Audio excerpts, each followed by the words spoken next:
Hi, boys and girls. Okay, so we've been talking about fractions, and now I want to talk about how do you put it in lowest terms or simplest form.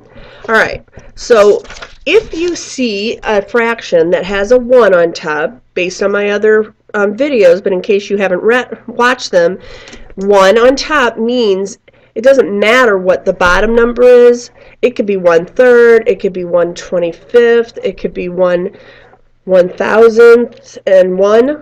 It doesn't matter because the bottom or the top number is 1, then you're already at its lowest amount. The bottom number won't matter. Now, another way to know if it's in lowest terms is if you have numbers that follow each other on the number line. For example, 2/3. I was going to write 1/2, but I forgot. 1/2. 4/5, 7/8. It can keep going and going and going. It could be 112 113ths. Okay? It doesn't matter what it is as long as the numbers on a number line would follow each other. Well, 2 is followed by 3, 1 is followed by 2, 7 by 8, 4 by 5, 112 by 113. So whenever you find your final answer, if it is like one of these, then you know you can go ahead and circle it and say, okay, it's in lowest terms. All right, now let's talk about what if we get something and it isn't in lowest terms. So, for example, sometimes you get like the top number can fit into the bottom number, like 2/4. Well, if that's the case, then you have to divide by the top number because it was the top number that can fit into the bottom number. So I'm going to divide by 2/2 because 2/2 is like saying 1/2. Well, anything divided by 1/2 is itself. So whatever you would get as your answer would be the same or equal to whatever the first answer was. So I want to make it equivalent or equal. All right, well, 2 divided by 2 is 1/2, and 4 divided by 2 is 2. And so it's 1/2. All right, so I'm going to sit there and put it in lowest terms and circle it.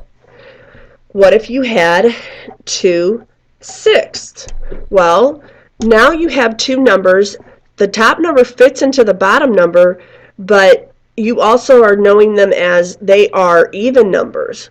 So let's divide by 2/2 again because the top number can fit into the bottom number.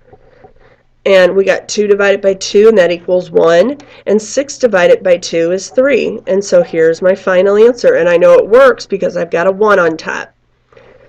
Okay, so now what if you have, like,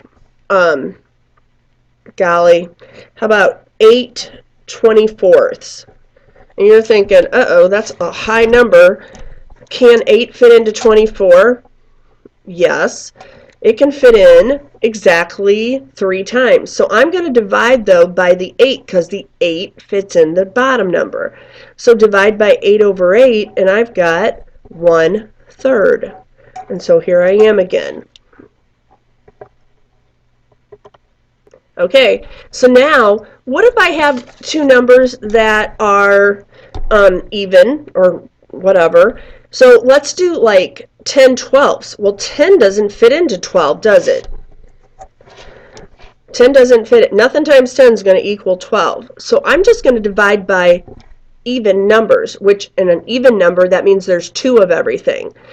There's equal amounts or equal sets of the number 2. So divide by 2/2. Then I have 10 divided by 2, and that equals 5. And then we have 12 divided by 2, which is 6. And there we go again. We've got a number that's followed by another number on the number line. All right?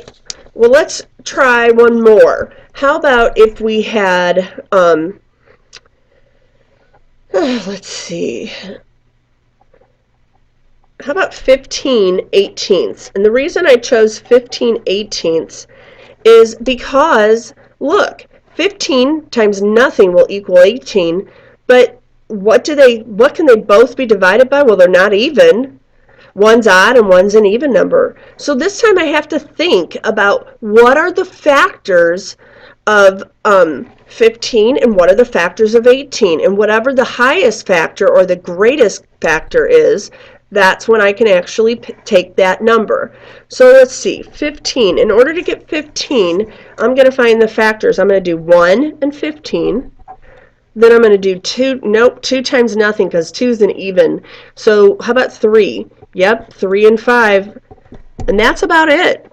Because 6 times nothing, 7 times nothing, 8 times nothing, 9 times nothing, 10 times nothing, and you can keep going till you get to 15. There's nothing else. Now, what about 18? So let's do the factors of 18. We have 1 in the number itself, 18. This is even, so I'm going to put 2. And notice we're separating each answer with a comma. And usually people do it in number order so that the outside numbers are the ones that go together. Then the next ones in go together. And if you ever see one by itself, you'll know that that one is a doubles, because anything by times itself would just be listed once, so that you don't have like 2 2s or 2 4s or 2 9s or whatever. Okay, so 2 times 9 is equal to 18. 3 times anything? Oh yeah, 3 times 6. Oh look, we only are missing a 4 and a 5. 4 times 5 doesn't give me, or 4 times nothing gives me 18, and neither does 5. So what are the common ones? That's our next job. Well, 1 and 1 is common. 3 and 3, I can't say 2 because there's no 2 in this list for 15. 5's not, 15's not. Well, I'm going to go with the shorter list on top, and if the rest of the numbers aren't, then that's fine. So the common factors are 1 and 3. And what's the greatest of those common factors? Greatest common factor? It's equal to 3, because 3 is the highest. So guess what? Now I'm going to come back to my fraction, and I'm going to divide by, I'm going to make this into a division symbol now, and I'm going to divide by 3 over 3, because we decided that 3 was the greatest of the common factors that they both own or have. 15 divided by 3 is 5, and 18 divided by 3 is 6, and aha, we have 2 numbers that follow each other, so it is in lowest terms. Okay, hopefully you're getting the idea about this. Now, if you had a prime number, prime numbers are numbers that only the number and 1 equal the prime number. So for example, 5, you can only get 5. The factors of 5 are 1 and 5. That's it. And since it's just 1 in the number itself, that's called a prime number. Okay. The other type of number that you can have is a composite. And composites numbers mean that you can find more than one set of factors to equal that number. So for example, let's do 4. Well, 1 times 4 and 2 times 2. But remember when I said we're only going to list a doubles once? So 1 and 4 equals 4, but so does 2 times 2. And since it's by itself, I know it's a double. So that means it's composed of 2 sets of factors. Let's do another example. Another example of a prime number is 7. So 1 times 7. Another example is 2. 1 times 2, that's it. Another example is 3. 1 times 3. Okay, so here's 4, here's 5. Let's do 6. We can just keep going through every number, but we don't want to do that too long. It gets ridiculous. So we have 1 and 6. 2 times 3. And, oh look, I've gotten from 2 to 3. That means there's no other numbers. There's only a 4, a 5, and then the 6. So 4 times 5 doesn't equal 6. So here it's composite. Why? Because you've got 1 times 6 and 2 times 3 that gets you to it. So it's more than one way to get to the number itself. More than one set of factors. Let's do one more. Let's do 10. And we're going to do 1 and 10. 2 and 5, and that's it. Okay, so When you have a prime number, you know that you're in lowest terms. So for example, 7/12. Well, I know that 12 has multiple ways. You could do 1 times 12, you could do 2 times 6, you could do 3 times 4, but 7 only has 1 times 7, and 12 is not one of the multiples of 7. So in other words, 7 doesn't fit into 12 exactly, because 7 times 1 is 7, but 7 times 2 is 14. That's not the same. Therefore, this number or fraction is in lowest terms. There's a prime and there's a composite number. Obviously, you could have two prime numbers for, and I don't know if I could even come up with an example really quick, but you could have, well, heck, you could have 2/3. Here we go. 2/3. 2 is prime. We just said that. 3 is prime. All we can do is 1 times 3 and 1 times 2.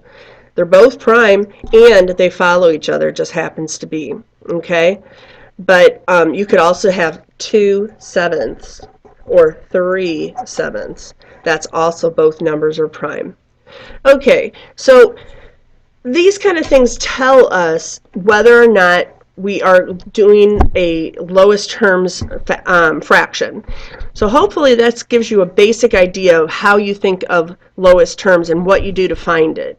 The biggest thing is if you have two numbers that are not really related, you have to think of what are their factors, then what are the common of the two, and what is the final greatest common factor. Whatever it is, we come back and we actually divide by that number over that same number, because whatever we do to the bottom, we have to do to the top.